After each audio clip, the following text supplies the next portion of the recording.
Oui, bonjour tout le monde, bonsoir et merci d'être là.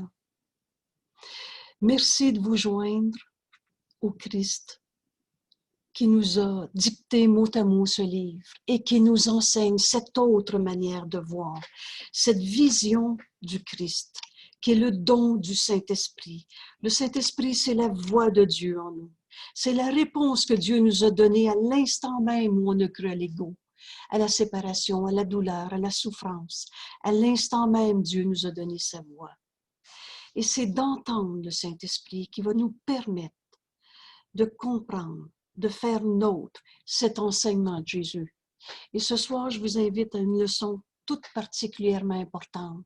Jésus va parler de crucial dans notre compréhension du courant miracle, dans notre compréhension du pardon qu'on est venu accomplir en ce monde. Le pardon, c'est le moyen qui nous amène au salut, à notre unité. Alors, je partage déjà le texte avec la leçon 126. Tout ce que je donne est donné à moi-même. Je suis tel que Dieu m'a créé. À la leçon 94, ceux qui ne l'ont pas encore vécu comme expérience, et on l'a vécu une fois, on ne l'oublie pas. À chaque fois que l'ego jase, à chaque fois que j'ai une peur, une tristesse, une colère, j'ai besoin de faire taire l'ego. Par cette seule pensée, je suis tel que Dieu m'a créé. Et c'est pas un truc de magie, c'est pas une ritournelle, c'est une décision dans notre esprit qui nous amène à faire taire l'ego et à ouvrir notre esprit, à penser avec Dieu. Et c'est ça qui est écrit à chacune des leçons, chaque paragraphe de ce livre. Jésus nous montre le chemin. Il a pris cette décision d'être le Christ, le Fils de Dieu. Et qu'est-ce que le Christ? Le soi que nous partageons. Jésus, c'est le Fils de Dieu. Et toi, t'es qui? Tu t'es pas créé tout seul. Tu es le Fils de Dieu, tel que Dieu t'a créé. Et comme ce grand principe qu'on a besoin de comprendre pour comprendre le cours et qu'on n'avait pas vu ailleurs, ce grand principe dit la pensée jamais ne quitte sa source. On ne s'est pas créé seul, on est émanation de la pensée de Dieu. Et la pensée ne quitte pas sa source, on est en Dieu. Et c'est vrai pour tout le monde. On est un seul soi. Ce qui est faux, c'est toutes les idées de séparation, toutes les identifications qu'on s'est fait dans un jeu particulier qu'on a nommé l'ego, ou alors qu'on nomme personnalité, mes expériences, mon corps. Je suis tel que Dieu m'a créé. Alors ce soir, c'est la leçon 126. Tout ce que je donne est donné à moi-même. J'ai écrit le mot crucial qu'on va retrouver dans ce texte pour qu'on garde bien en tête l'ouverture, en tête l'importance de cette leçon ce soir. Jésus nous dit au premier paragraphe l'idée d'aujourd'hui qui est complètement étrangère à l'ego. Vous vous souvenez de cette phrase? L'ego veut te montrer que tu ne peux pas apprendre ce cours. L'ego, il complique tout. Il est dans séparation. Il ne trouvera jamais l'unité, le un que nous sommes. Alors, cette idée, tout ce que je donne est donné à moi-même, jamais l'ego va saisir. Et elle est complètement étrangère à la pensée du monde. Et pourtant, cette idée est cruciale pour le renversement de pensée que ce cours amènera. Alors, on est en train de changer d'esprit, de renverser notre pensée comme l'ego pensait, parce que l'ego, c'est la négation du soi que nous sommes, S majuscule, de la pensée de Dieu que nous sommes, un seul soi. La pensée, c'est pas séparé en morceaux. Les esprits sont joints. On peut pas être séparés. Alors, on est un seul soi. Et cette leçon, tout ce que je donne est donné à moi-même, est crucial pour retrouver cette unité, ce renversement de la pensée, On pensait dans le système de pensée de l'ego, le je séparé, pour retrouver comment penser avec Dieu, dans l'esprit du Fils de Dieu que nous sommes, du soi que nous partageons. Si tu croyais à cet énoncé, tout ce que je donne est donné à moi-même, il n'y aurait rien qui fasse problème dans le pardon complet. Dans la certitude de but, qu'est-ce qu'on vient faire sur la terre? Qu'est-ce que j'ai à faire? Pourquoi cette situation dans ma vie? Si seulement on comprenait, et si peu nous est demandé, même juste un peu, on va faire un grand pas aujourd'hui dans ce renversement de pensée. Penser avec Dieu au lieu de penser avec le système de pensée de l'ego. Et Jésus nous dit, penser avec Dieu, c'est simple. C'est penser comme Dieu. Est-ce que Dieu aurait peur de? Est-ce que Dieu aurait mal? Est-ce que Dieu serait colère, tristesse, perte, manque, blessure? Alors, c'est pas penser avec Dieu. Quand je suis dans ce système de pensée où le pardon est ma fonction. Si tu croyais cet énoncé, il n'y aurait rien qui fasse problème dans le pardon complet, la certitude de but et la sûre direction. Dans tout ce que je vis, je saurais exactement quoi dire, quoi faire, où aller, quand, à qui. Tu comprendrais le moyen par lequel le salut vient à toi. En chaque circonstance, en chaque relation, en chaque situation, le Saint-Esprit veut en faire une situation d'apprentissage, de guérison, de pardon qui nous conduit à cette unité, au salut.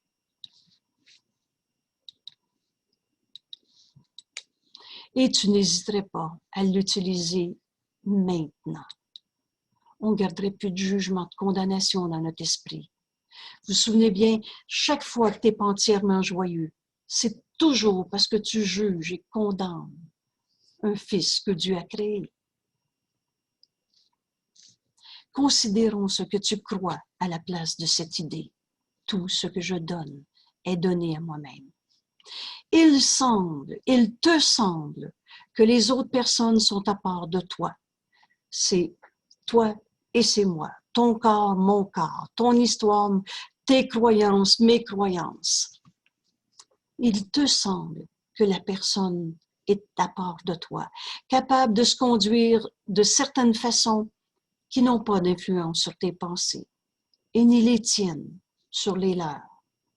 Par conséquent, tes attitudes n'ont pas d'effet sur eux et leur appel à l'aide n'ont aucun rapport avec les tiens.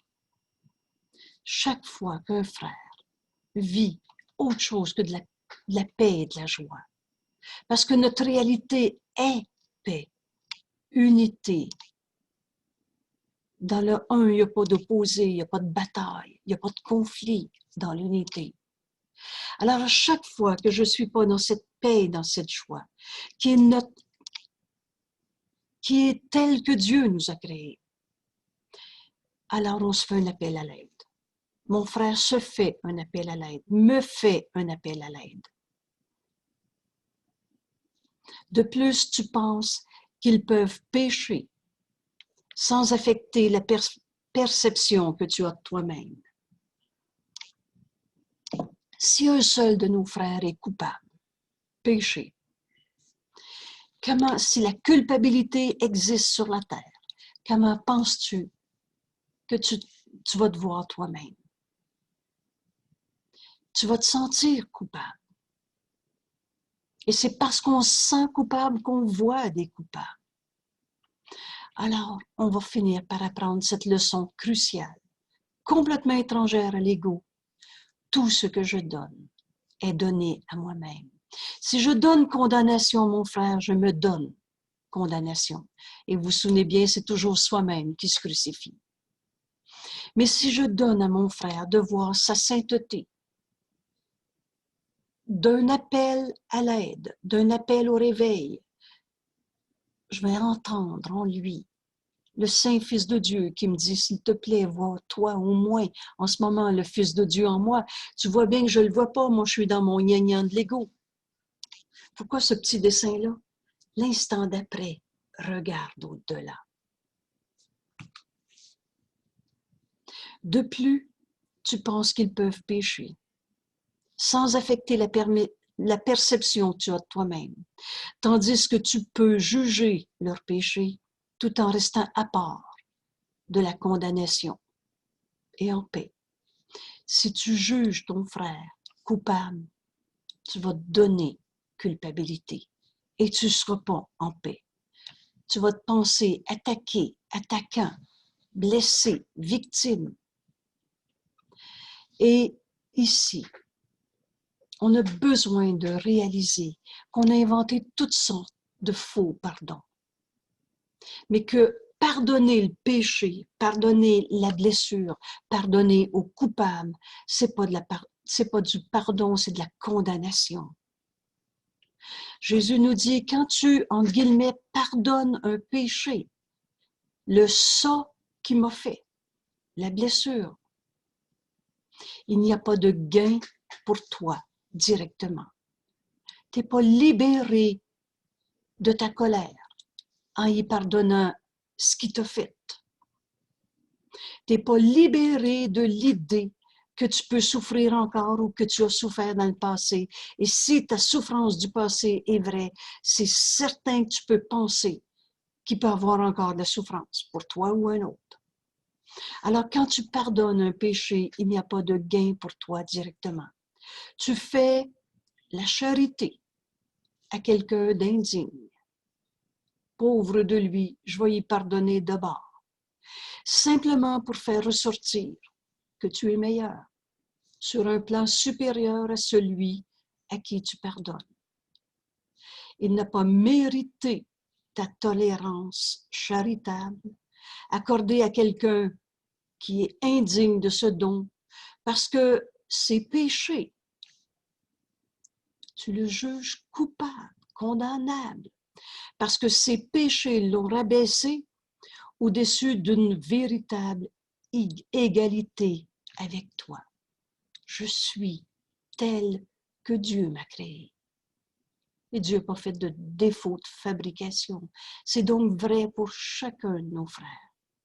Le salut, c'est retrouver cette unité et non pas pardonner aux pécheurs. Il ne peut pas prétendre à ton pardon, c'est un don qui lui est offert, mais guère à toi-même. Tu ne seras pas libéré du jugement de condamnation quand tu y pardonnes un péché. Ainsi, le pardon est-il fondamentalement déraisonnable? C'est un caprice charitable, bienveillant, mais immérité. Un don accordé à certains moments, refusé à d'autres. Immérité, il est juste de le refuser. Ça, en tout cas, je ne peux pas le pardonner. Comprenez-vous que je suis en train de parler du péché de l'autre? Il n'est pas juste non plus que tu doives souffrir quand ce pardon est refusé. Le péché que tu pardonnes n'est pas le tien. C'est quelqu'un à part de toi qui l'a commis. Et si alors tu lui fais la grâce de lui donner ce qu'il ne mérite pas, le don n'est pas plus à toi que ne l'était son péché. On garde vrai nos souffrances, on garde vrai la séparation et toutes nos peurs.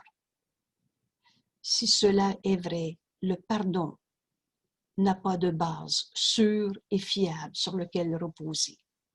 C'est une excentricité par laquelle tu choisis parfois de donner avec indulgence un sursis immérité. Or, il te reste le droit de ne pas laisser le pécheur échapper à la juste rétribution de son péché. Très franchement. Et c'est comme ça qu'on a vu tous les faux pardons de ce monde. C'est comme ça que l'ego essaie de te montrer à pardonner pour pas pardonner. Jésus nous dit, penses-tu que Dieu, que le Seigneur du ciel permettrait que le salut du monde dépende de cela? N'est-ce pas que l'amour de Dieu, sa sollicitude pour toi serait bien petite si ton salut reposait sur un caprice, un pardon aux pécheurs qu'ils ne méritent pas. Alors des fois j'ai le droit de ne pas pardonner, ça c'est pas pardonnable, et etc. Jésus nous résume ce qu'on vient de dire en une phrase. Tu ne comprends pas le pardon. Tel que tu le vois, ce n'est qu'un frein à une attaque ouverte. J'ai tout pardonné ça, mais j'aime autant pas le voir. Là, j'ai tourné la page, je ne veux plus aller là. À cette heure, je ne me ferai plus prendre. C'est le faux pardon. Le pardon tiré pour détruire, nous écrit Jésus dans ce précieux texte à la fin de votre livre, dans les suppléments du courant miracle, sur le pardon, à la page 20. C'est un frein, tous les faux pardons, c'est un frein à une attaque ouverte qui ne requiert aucune correction dans ton esprit. Le pardon est toujours un don fait à soi-même. C'est dans mon esprit que je corrige un jugement de condamnation que j'ai porté sur un saint Fils de Dieu que Dieu a créé pareil à lui-même. Le pardon requiert une correction dans mon esprit. Le faux pardon n'en fait aucune. C'est à l'autre que je pardonne, à l'extérieur de toi. Tu ne comprends pas le pardon. Il ne peut pas te donner la paix telle que tu le perçois.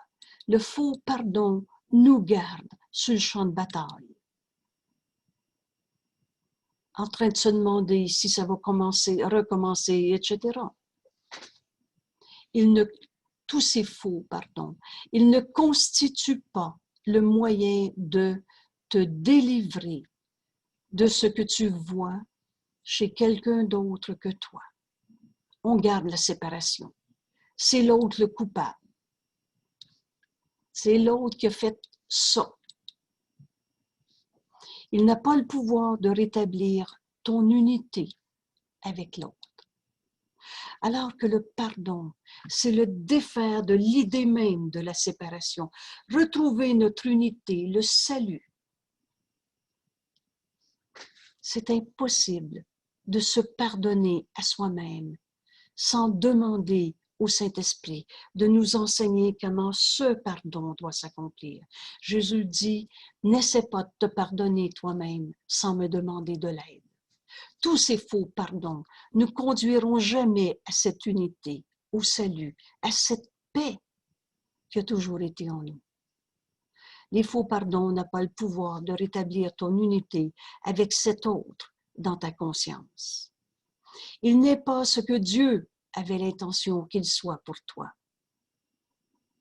Ne lui ayant pas fait le don que Dieu demande de toi, tu ne peux pas reconnaître tous ces dons que Dieu t'a donnés. Et tu penses qu'il ne te les a pas faits. Tu penses que la vie est dure. On a même inventé un Dieu punisseur qui envoyait des épreuves. Dieu nous demande si peu. Le don qu'il nous demande, donne au Saint-Esprit toute cette souffrance que tu penses vraie. Et donner, c'est recevoir. Oubliez jamais qu'on est en train d'apprendre que tout ce que je donne est donné à moi-même. Le pardon véritable, c'est ce pardon donné et reçu. C'est ce don dont on parle ici. Dieu veut que son Fils se reconnaisse et on est cette unité, un seul soi. Alors donne au Saint-Esprit tout ce qui te blesse et laisse rien derrière. C'est le don que Dieu nous demande, pas pour nous enlever quelque chose. Dieu donne et ne reprend pas.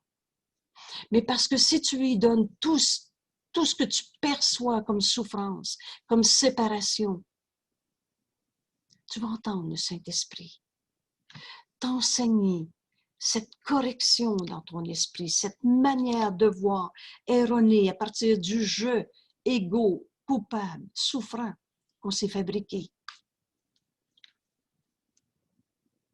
Ne lui ayant pas fait. Alors, Dieu nous a donné ce don du pardon. Dieu nous a tout donné. Tous les attributs de Dieu sont nous. Il a créé son Fils, émanation de sa pensée. Forcément comme sa pensée, pareil à lui-même. Et dans ces dons, le don du pardon et le don de la prière, communiquer, s'unir, sont des dons qu'il nous a donnés. Or, Dieu te demanderait-il un don à moins qu'il ne soit pour toi? Dieu donne et ne reprend pas. Jamais on va se rendre compte qu'il va nous manquer quelque chose quand on va pardonner. On va se rendre compte que Dieu a tout donné à tous. Il nous demande le don de lui donner toutes nos souffrances, tout ce qui nous sépare de notre frère, tous nos jugements de condamnation. Il nous demande ce don, mais pas pour nous enlever quelque chose. Dieu pourrait-il se satisfaire de gestes vides et évaluer des dons si mesquins comme étant dignes de son Fils? Alors, tous ces faux pardons, ces gestes vides, pensez par exemple, toutes ces thérapies, toutes ces manières, va voir en dedans où ça fait mal. Le Fils de Dieu ne peut pas souffrir. Alors, va voir en dedans de toi où ça fait mal. Va voir dans l'image de l'ego qu'on s'est fait, dans cet ego souffrant, va voir où ça fait mal. Forcément, ce n'était pas en nous qu'on allait voir, c'est dans l'image de nous qu'on a nommé l'ego. Et là, on en a fait des rituels. Ce qui s'écrit ici, des gestes vides. Écris la grande liste de tes souffrances, mets ça sur le petit papier, puis brûle-les. Mets ça sur le papier, puis envoie ça dans le ballon en haut. Pardonner, ce n'est pas un rituel ou un geste vide. Pardonner, c'est le don que Dieu nous demande pour réaliser, pour reconnaître, connaître à nouveau tous les dons qu'il nous a donnés. Le salut est un meilleur don que celui-là. Alors, ce n'est pas les faux pardons, gestes vides, dons mesquins.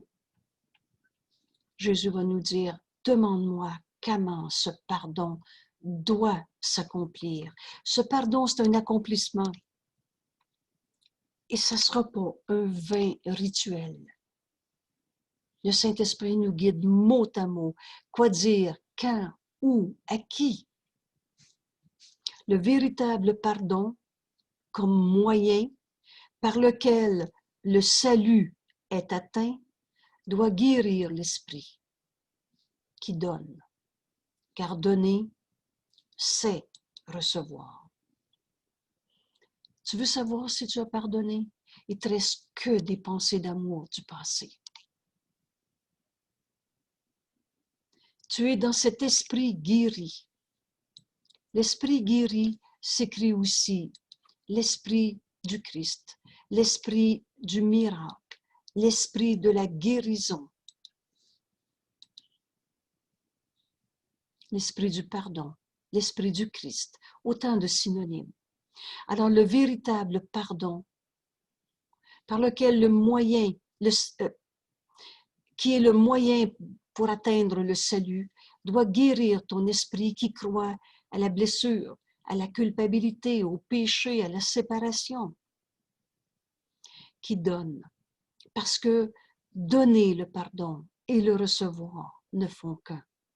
Car donner, c'est recevoir. Ce qui reste non reçu n'a pas été donné. Mais ce qui a été donné doit avoir été reçu. Aujourd'hui, nous dit Jésus, nous essayons de comprendre cette vérité, que donneur et receveur sont le même. Ta guérison est la mienne.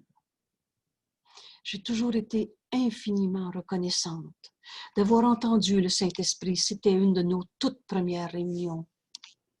Je voyais quelqu'un qui était dans, disons, une colère, une souffrance. Pardonne et tu verras ceci différemment. Et j'ai entendu, ta guérison est la même, est la mienne. Donneur et receveur sont le même. Jésus nous dit, tu auras besoin d'aide. Et cette aide, elle nous est donnée depuis tout le temps. C'est la voix de Dieu en nous, notre enseignant. Tu auras besoin d'aide pour rendre cela signifiant que donneur et receveur sont le même. Ce qui reste non reçu n'a pas été donné. Vous savez, quand on entend « donne au Saint-Esprit » et que quelqu'un répond « oui, mais j'entends pas sa réponse ». Si tu n'as pas reçu sa réponse, c'est que tu n'as pas donné ta perception. Tu l'as gardé vrai pour toi. Tu n'as pas donné ta souffrance. Tu l'as gardé vrai pour toi. Tu n'as pas donné ta colère. Tu as vu encore une cause à ta colère. Tu la gardes vraie. Ce qui reste non reçu n'a pas été donné. Mais ce qui a été donné doit être reçu. Comprendre cette vérité, que donneur et receveur sont le même. Jésus nous dit, tu auras besoin d'aide pour rendre cela signifiant. Parce que c'est tellement étranger aux pensées auxquelles tu es habitué. L'ego pense que si je te donne, je ne l'ai plus. Le Fils de Dieu sait que donner et recevoir ne font qu'un simultanément. Mais pour comprendre cela, tu as besoin d'aide. Mais l'aide dont tu as besoin est là. La voix du Saint-Esprit est en nous, a toujours été là. Donne-lui ta foi aujourd'hui.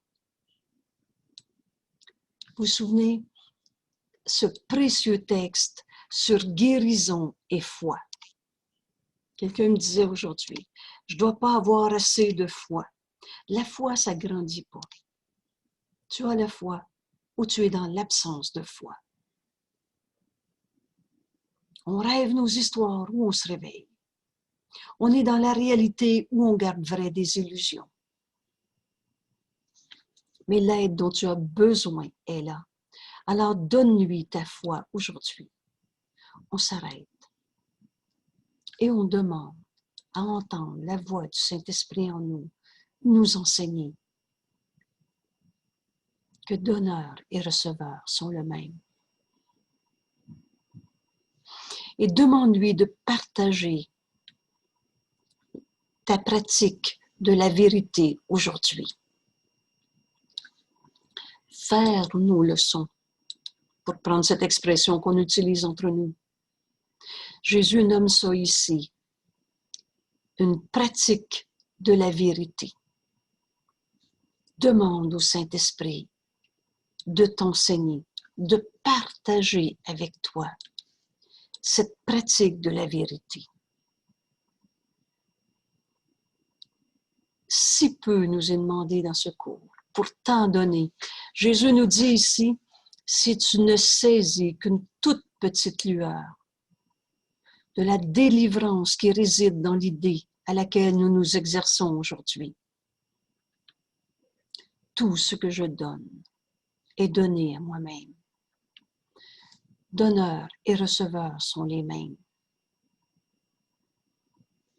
Si tu ne saisis qu'une toute petite lueur de la délivrance qui réside dans l'idée à laquelle nous nous exerçons aujourd'hui, Jésus nous dit, ce sera un jour de gloire pour le monde. De quelle délivrance on parle ici? Être délivré de notre croyance dans les illusions.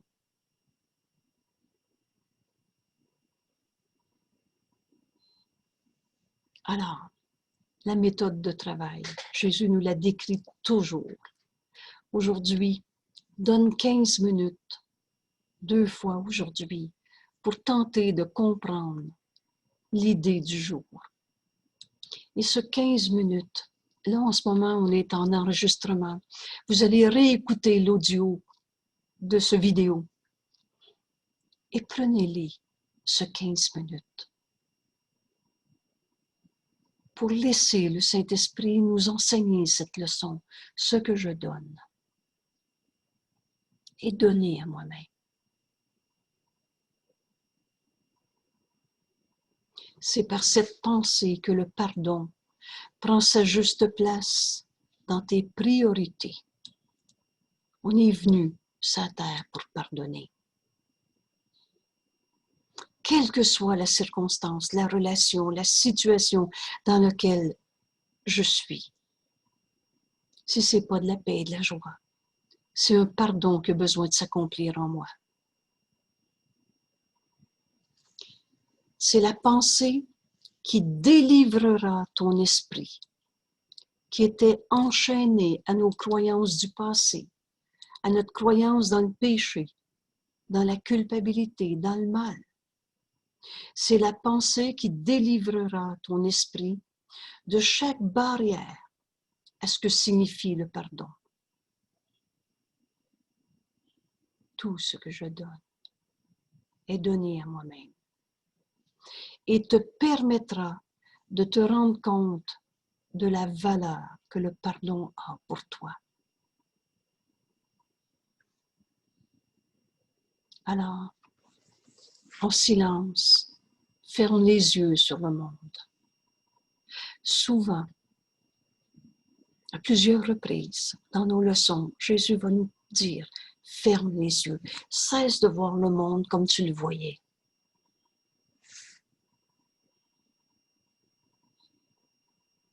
Ferme les yeux sur le monde, ce monde qui ne comprend pas le pardon, et cherche asile dans le lieu tranquille où les pensées sont changées et les fausses croyances abandonnées. Ce lieu tranquille, c'est à l'intérieur de toi. À cet hôtel intérieur. Et on sait qu'à l'intérieur de nous, c'est là où on met nos croyances et nos dévotions. On peut y avoir mis des idoles, tous les faux pardons. Ou alors, on peut y mettre Dieu, la vérité, cette décision d'accepter la vérité. En silence, ferme les yeux sur le monde. Entre en toi. Cherche asile en toi, en ce lieu tranquille. Et c'est dans cette paix qu'on entend le Saint-Esprit nous enseigner la correction de nos pensées erronées quand on a vu un péché, un coupable, le mal, la culpabilité. Et c'est en ce lieu tranquille en toi où les fausses croyances sont abandonnées. Tout ce que je donne est donné à moi-même. Répète l'idée d'aujourd'hui et demande de l'aide pour comprendre ce qu'elle signifie réellement. Sois désireux d'être enseigné.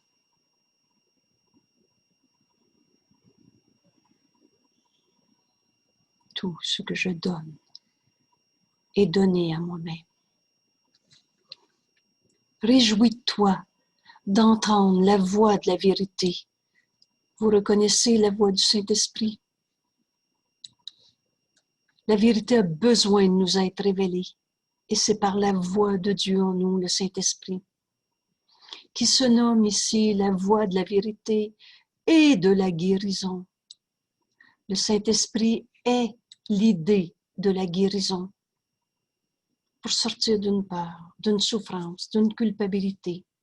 J'ai besoin d'entendre le Saint-Esprit m'enseigner cette correction de cette perception erronée, cette vérité que j'ai besoin cette guérison.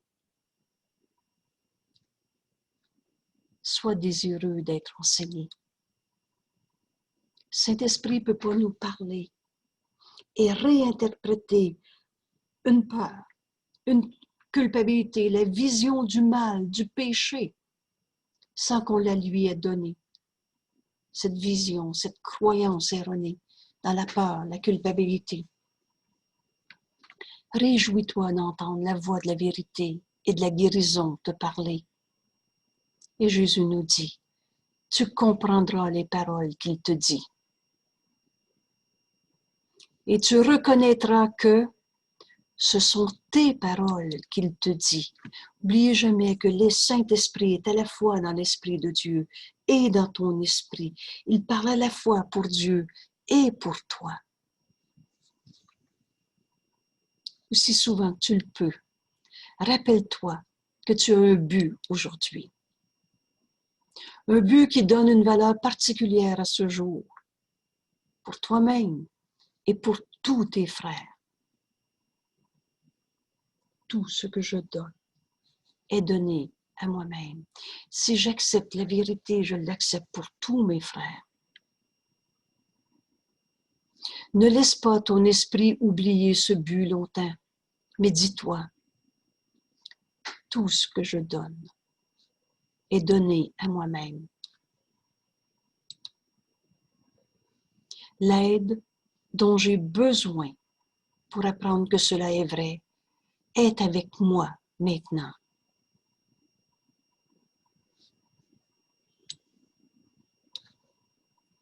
Et je lui ferai confiance.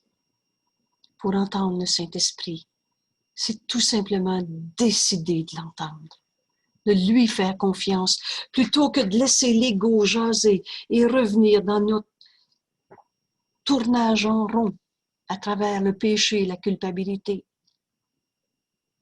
Jésus nous dit, passe un moment tranquille, ouvrant ton esprit. Ce pardon, j'ai besoin de l'apprendre. Ouvrant ton esprit à sa correction. J'avais vu le mal et Dieu n'a pas créé le mal. J'avais vu la blessure, le coupable, le péché. J'ai besoin d'une correction de ma pensée erronée. Alors, passe un moment tranquille, ouvrant ton esprit à sa correction et à son amour.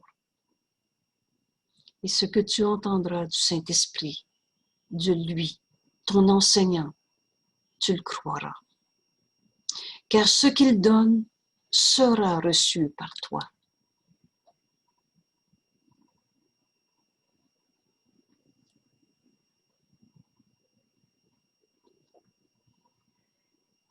Tout ce que je donne est donné à moi-même. Alors si je dis à mon frère, tu m'as fait de la peine, ce que je lui donne, c'est ma souffrance et je lui offre sa culpabilité. Tu m'as fait ça. Alors je vais recevoir ce que je viens de donner. Péché, coupable, douleur. J'ai mal, je me trompe. Qu'est-ce que je veux donner à mon frère? Parce que tout ce que je donne est donné à moi-même. Est-ce que je veux lui donner ma pauvre souffrance? Ou alors ce pardon, je veux l'apprendre? Parce que je veux offrir à mon frère la guérison de cette sorte d'illusion dont j'ai dit, je souffre. Sois désireux d'être enseigné. Laisse le Saint-Esprit t'enseigner cette autre manière de voir. Pour ça qu'on a fait un petit repère, tout simple. J'ai mal, je me trompe. Ne garde pas vrai cette souffrance. Gère-le pas. Tu vas juste faire des substitutions d'un faux pardon à un autre faux pardon. Mais prends cet appel au réveil. Que je vois en l'autre ou que je vois en moi. Prends cet appel au réveil. Laisse rien derrière et donne-le au Saint-Esprit. Et écoute.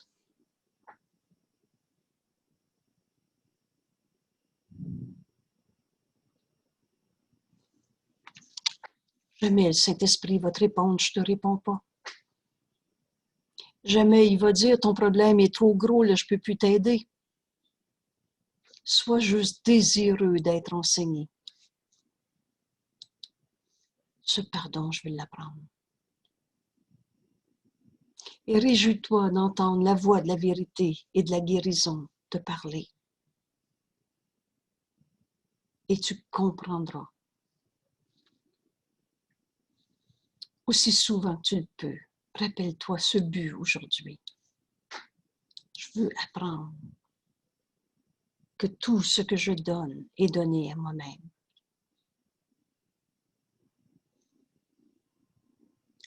Et tu entendras le Saint-Esprit t'enseigner. Et tu le croiras, car ce qu'il donne sera reçu par toi.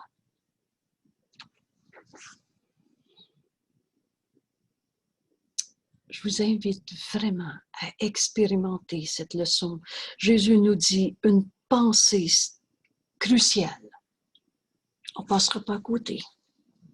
Et c'est le renversement de notre manière de penser. J'ai donné à mon frère, tu m'as fait de la peine. Alors, ma souffrance, sa culpabilité, et qu'est-ce que j'ai reçu? Ce que je venais de donner. Des raisons de souffrir. Mais Dieu n'a jamais condamné. C'est le tout, il ne peut pas en mettre un à la porte. Le Christ n'a jamais condamné. Ça aussi, on le sait. Et nous, qui nous sommes pour penser que c'est vrai qu'il y a un vrai méchant qui m'a fait mal? Il y a cette autre manière de voir ça. Alors donne cette souffrance au Saint-Esprit. Parce qu'il va te montrer un enfer, une situation de pardon qui te conduit à rétablir l'unité, le salut avec cette autre personne. Le véritable pardon, comme moyen par lequel il est atteint le salut, doit guérir l'esprit qui donne. Tu veux savoir si tu as pardonné? Tu te sens en paix. En pensant à la personne, à la situation. Et il n'y a plus de cinéma dans notre tête où ça continue de rouler en se faisant des rêves de peur. Car donner, c'est recevoir. Mais on a besoin d'aide pour réinterpréter cette perception qui était erronée. Dieu n'a jamais condamné et nous on condamnait. Voilà. Tout ce que je donne est donné à moi-même. Alors je vous invite à expérimenter, s'arrêter et prendre cette décision de laisser le Saint-Esprit m'enseigner cette autre manière de voir dans cette relation, dans cette situation, dans ce que je vis dans mon corps, dans ce que l'autre m'a dit ou m'a pas dit, mais dans tout. Écoute le Saint-Esprit t'enseigner. Voilà. J'arrête ici l'enregistrement. On va partager entre nous en privé pour que ça ne soit pas sur le web par la suite. Et je vous invite à expérimenter, s'arrêter et écouter le Saint-Esprit. Il ne peut pas nous répondre si je n'ai pas donné la situation, ma question, ma perception, ma peur, ma colère. Mais jamais le Saint-Esprit va te répondre, je ne te réponds pas. Et cette guérison que le Saint-Esprit veut nous donner. Le Saint-Esprit est l'idée de la guérison. Voilà. Merci tout le monde. Je souligne aussi que les mercredis, et ça commence cette semaine, 16 septembre, la soirée d'études à 7 heures le soir sera consacrée à l'introduction au cours en miracle. Donc, ces concepts de base, ceux qui ne connaissent pas beaucoup le langage, c'est le temps. Ceux qui ne connaissent pas du tout le cours, c'est le temps. Et ceux qui connaissent, qui disent connaître le cours, mais qui gardent la croyance qu'on a un ego, alors c'est pas le cours en miracle. Le Fils de Dieu n'a pas d'ego. On va démêler le faux du vrai. Tout simplement, en prenant mot à mot ce qui est écrit dans ce cours, on garde notre même méthode de travail. Et à partir de ce qui est enseigné, on va enfin ouvrir notre esprit à s'unir au Christ. Et à ce chemin qui est simple. Le cours en miracle, c'est pas compliqué. C'est complètement différent de ce qu'on s'est enseigné, c'est vrai. Mais il n'y a pas un seul pas qui est difficile à faire dans notre cours. Et Jésus va nous dire, il n'y a rien qui est enseigné ici que tu ne peux pas accepter maintenant. Alors, c'est ma joie de présenter comment ce cours est simple et si puissant. C'est la guérison du Fils de Dieu, du soi que nous sommes. Alors voilà. Donc, mercredi soir à 7 heures, dans la page, dans le message de la semaine, vous avez la petite affiche que vous pouvez downloader dans votre ordi et l'envoyer sur votre page Facebook, en email à quelqu'un, etc. C'est le temps d'inviter nos frères à ce cours en miracle. Voilà, merci tout le monde. Et j'arrête ici l'enregistrement.